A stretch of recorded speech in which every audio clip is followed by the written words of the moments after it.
In this video, we'll look at the syntax for accessing individual vector elements. The first way to access vector elements is to use the array syntax we've already learned using the subscript operator. That's the square brackets. We use the name of the vector followed by the square brackets with the index of the vector element we want inside the square brackets. For example, test score sub 1 refers to the element at index 1 in the test scores vector. In the code example at the bottom, you can see that the syntax is exactly as it was for arrays. Remember that vector subscripting or indexing is the same as in arrays. It starts at 0, so the first element of an array is at index 0. It's important to understand that when we use the subscript operator with a vector, no bounds checking will be done. You have to do it yourself, as with arrays. Now let's look at another way of accessing vector elements. We can also access vector elements using the @ method. This is the vector syntax. Since when we create a vector, we're really creating an object in object-oriented jargon, then we can ask objects to perform operations. These operations are called methods. The syntax is simple. The object name, in this case the name of the vector, followed by a dot called the dot operator, followed by the name of the operation we want performed. This is the method name. Don't worry about the jargon for now. It will come before you know it, and we'll cover it in depth when we talk about object-oriented programming. The C++ vector has a method or operation called at, so you can ask the vector to give you an element at a specific position, which you provide inside the parentheses. This style is actually much more intuitive since the name at provides context. So in the example, we've declared and initialized the vector named test scores to the 5 integers 100, 95, 99, 87, and 88. If we want to access a specific element, we use the @ method and provide the element index. You can see that the syntax is very easy to read and understand. Test scores at 0 will refer to the first element in the vector. That's element at position 0. We can also use the same syntax when we want to modify vector elements.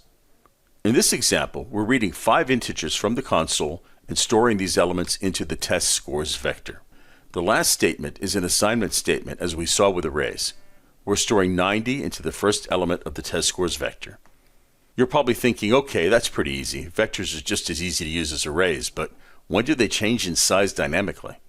The vector has a method called pushback that adds a new element to the end of the vector. Remember, all vector elements must be of the same type, so the element you add must be of the same type as all the other vector elements. In this example, we've created a vector called test scores that contains 3 integers, 100, 95, and 99.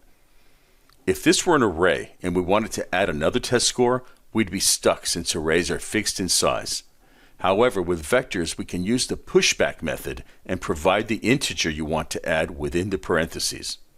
You can see that I'm asking the test scores vector to push back 80 and then 90.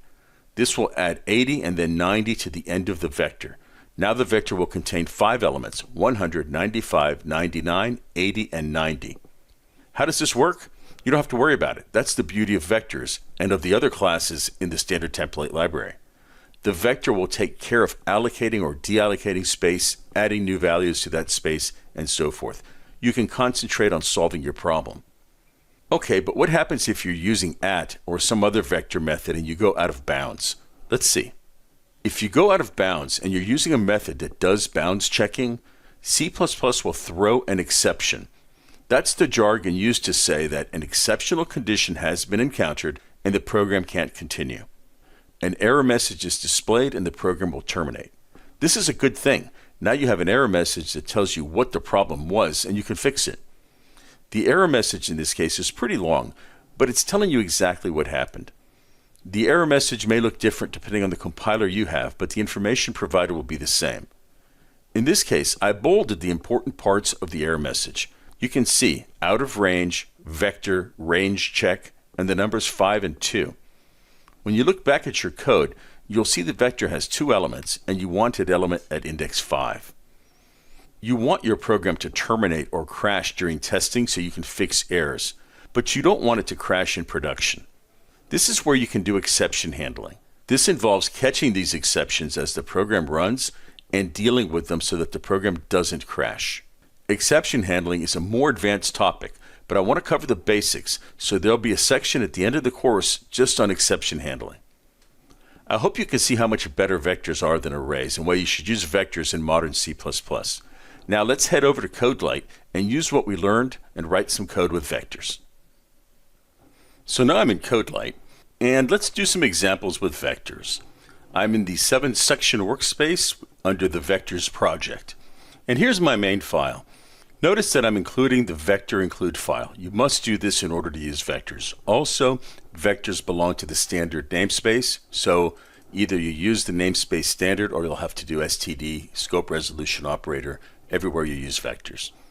Let's talk about a couple of different ways to create vectors. In this first example here, I can create a vector called vowels, and it's a vector of characters, and that's the syntax. We put the type inside the angle brackets. Okay, so in this case, I've got vowels as a vector of characters, and this is an empty vector. Okay, it's of size 0. There's nothing in there right now. The only way to add things to it is to do something like push back, which we'll do in a little bit. The second example creates a vector called vowels again.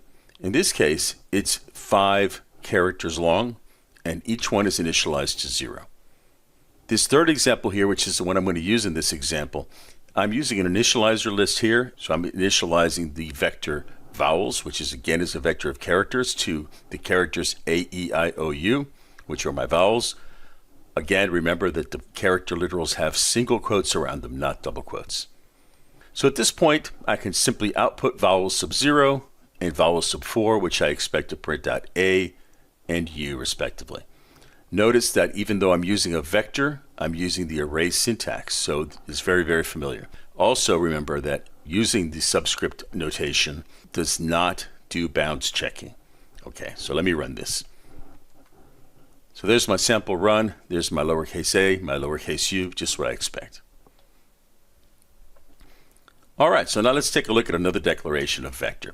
In this first example here, I'm creating a vector called test scores, which is a vector of integers, and I'm creating a vector of 3 integers in this case. All of them will be initialized to 0. In this second example, I'm creating the test scores vector again. Obviously, I have to comment them out. You can't use the same name twice, that's why I'm doing this. It's a vector of integers, 3 of them. Each one is initialized to 100. And so those are 2 variants for constructing these vector objects. The one I'm going to use is this one right here, where I'm saying test scores, again, is a vector of integers, and I'm initializing them to 100, 98, and 89. So in this case, I'm going to get exactly 3 elements in my vector. My vector will be of size 3. Okay, so let's comment this out here. And in this case, I expect it to display 100, 98, and 89. Again, here I'm using the array syntax. So let me run this. And there you go, 100, 98, 89 using array syntax. Now we can also use vector syntax. So let me uncomment this. And now here you can see I'm saying test scores dot at 0. Test scores at 1, test scores at 2. So in this case, I'm using the at method to give me the value at that specific index. Same idea, except that this is a method and this will be bounds checked, which is very important to understand. Also, after I print out those 3 numbers, I'm saying there are so many scores in the vector. Okay, so what does that mean? Well, notice the size method here. This is a method in the vector class. So I can have my vector name, and I can just say something like dot size. It's that simple. And this will return however many items are in the vector right now. Right now, I have 3 of them. So I expect this to say there are 3 scores in the vector. Remember, the vector can grow and shrink dynamically, so it's important to be able to ask it, hey, how big are you? And that's what the size method does. So I'll run this one more time. And you can see here, my test score is using array syntax 198, 89. Now my test score is using the vector syntax 198, 89. We expect that because the vector hasn't changed. But here it says there are 3 scores in the vector. So here we're asking the vector, hey, how big are you? What's your size? And it's returning a 3.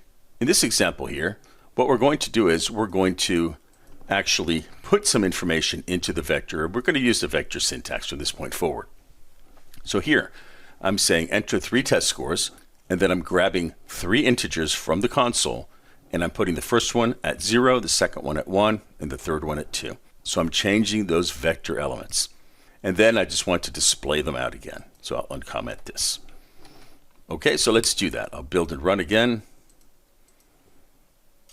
Right now we've got 100, 98, and 89 in there. So let's just say I want 10, 20, and 30. And I want to display them out. And there you go. Updated test scores is 10, 20, and 30. So you can see that we've actually changed the contents of those vector elements. Now let's talk a little bit about the dynamic nature of vectors. This is the part that's really, really cool. I'm going to uncomment this bit out here. And notice the code here. It says, enter a test score to add to the vector. Remember, the vector at this point has 3 elements in it. I need to read this into some variable. So I've created a simple variable right here called score to add. It's just an integer. This is not a vector. This is not an array. This is just a plain old integer variable. I'm initializing it to 0. That's the best practice. And I'm reading an integer from the keyboard, from the user, and putting it into score to add. Then what I'm going to do is I'm going to tell the test scores vector to push that integer at the back of the vector. So it's going to add it to the vector. If the vector needs to increase in size, it will. That's nothing we have to do. It handles that automatically. Then I'm going to say enter one more test score. So I'll read another test score from the console and I'll push that score on. So at this point, when we display, we should have 5 integers now in the vector. I'm going to display them all at 0, 1, 2, 3, and 4. And then I'm going to say, hey, test scores, what's your size? And I expect a 5 here. Okay, so let's try that. All right, so I'm going to enter my test scores again. I'll say 10, 20, and 30. Now, remember, our vector contains 3 integers right now, 10, 20, and 30. So let's enter a test score to add. Let's add 100. Now it's saying, give me one more. Let's put in 105. Maybe I got some extra credit. Now when I press enter, I should expect to see 5 integers displayed, as well as the size of the vector now being 5. So I'm going to press enter, and that's exactly what I see. The test scores are 10, 20, 30, 100, 105. Then it says there are now 5 scores in the vector. That's pretty cool.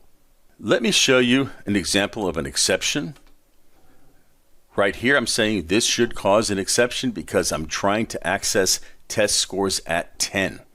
If I tried to do something like this and just used array syntax, like that, no bounds checking will happen. I might just get a crash with no error message or anything. Instead, I'm actually saying at 10. And we could try to put a new line. It's not going to matter much because it's not going to do that because there is no 10th element. Let me run this again and I'll enter those numbers again. Okay, so again, we'll say 10, 20, 30. Let's push in 100 and 105. Now we should get an exception, and there's the exception.